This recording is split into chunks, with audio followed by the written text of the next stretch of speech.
Hello, this is Michael Conneely reporting from the Rune group, which is currently held at the Ilkley Happiness Centre. And in September, a new Rune group starts at Crystal Space in Silsden. And the group in the Happiness Centre will move to study of the Ogham in September, the Celtic tree alphabet. And last week, the Rune group studied the 15th rune of the Futhark, Algus, or in its higher meaning, Algis, the rune Algis. Now, basically, the symbology of this rune is the swamp that has really tall grasses with very sharp sides. And the poem warns that anyone who approaches these grasses or tries to get through them, who doesn't know what they're doing, it'll draw blood. But it's a very odd and very clever concept, because it's not just that swampy, difficult, dangerous thing, because swamps were also seen as places of refuge from war and places of sacrifice, and so valuable offerings like swords and amulets and torques are found in swamps, and of course bodies of sacrificed people and chariots. So in other words, swamps were seen as sort of connection points to the divine. And the power animal of the rune is the moose, because the moose had, really large feet and so could negotiate swampy ground. And so whereas, say, an unwary human would just sort of blunder into a swamp and sink, the moose would not. And the actual name Algis comes from Algis, which is like a sort of god form of deer or moose.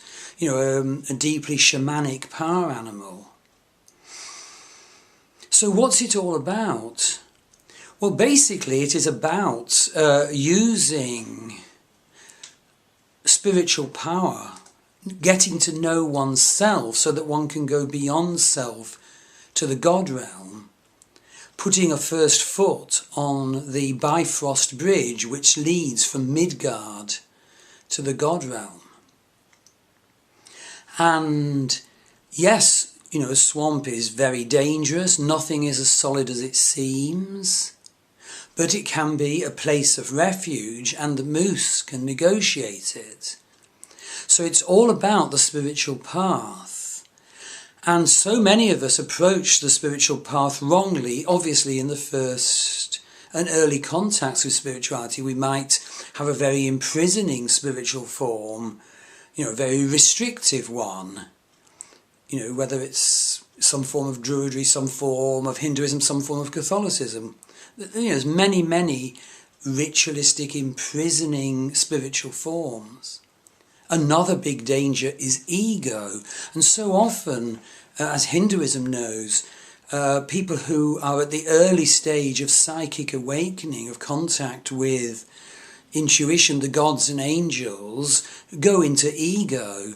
And of course, only bad things can happen for that, because what you're really transmitting to others is your egoic self lusting for power, needing standing, not being kind to others, not even perceiving others for who they are.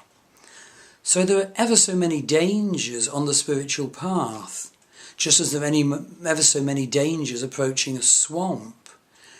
But then, perhaps if we get to know the territory better and are open-hearted and brave, and have been through the stages of personal awareness and transformation that the earlier 14 runes will have brought us to, because the runes are a journey to understand self and to go beyond self to becoming one with the gods, like a rune master, a magician, well then, this rune talks about a much more blessed spirituality, where first of all we get to know ourselves.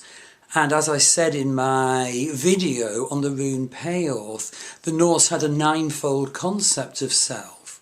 And one of the parts is our haminja, or our luck. And our luck will become empowered once we live according to how we should be. And we'll get to know what our true luck and our true destiny is within the swamp of Algus. Within that protected, frightening place, we can become strong and spiritual. And of course, another of the 9 parts of self that the ancient Norse perceived was the fulgur, or power animal. And we each have a power animal. And an animal is like a refraction of the divine, and it can guard us and protect us and inform us how to live and how to be. And of course we can have more than one power animal, and our power animal can change as we progress shamanically in life.